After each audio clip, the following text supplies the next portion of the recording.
Hello, today we will guide you through how to create Slack incoming webhook. In this walkthrough, we'll set up a simple way for external tools and services to post messages into a Slack channel. An incoming webhook is just a special URL that accepts a JSON payload and turns it into a Slack message. By the end, you'll have a webhook you can use to automate alerts, notifications, or status updates without writing a full Slack app. Start by opening your browser and going to api.slack.com apps. If you're not already signed in, Slack will prompt you to log in. This page is the home for all your Slack apps. You'll see any existing apps tied to your account and a button to begin creating a new one. Click Create New App.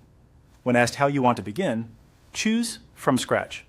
This keeps things simple and is perfect for enabling incoming webhooks.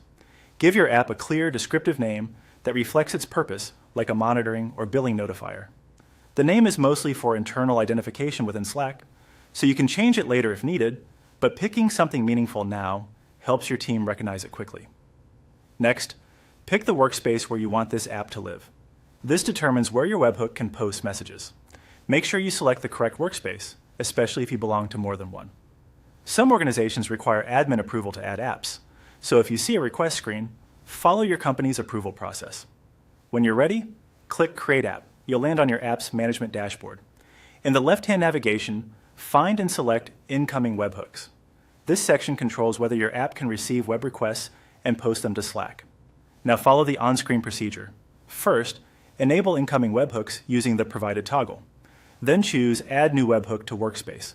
You'll be asked to select the channel where messages should appear.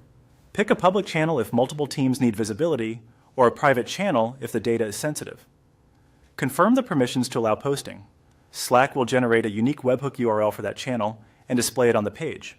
Treat this URL like a secret. Anyone with it can post messages to that channel. You'll also see an example JSON payload and a sample curl command you can use to test.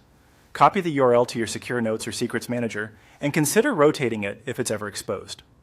That's it. You've created a Slack incoming webhook, enabled it, and connected it to a channel. Use the provided example to send a quick test, and you're ready to integrate it into your tooling.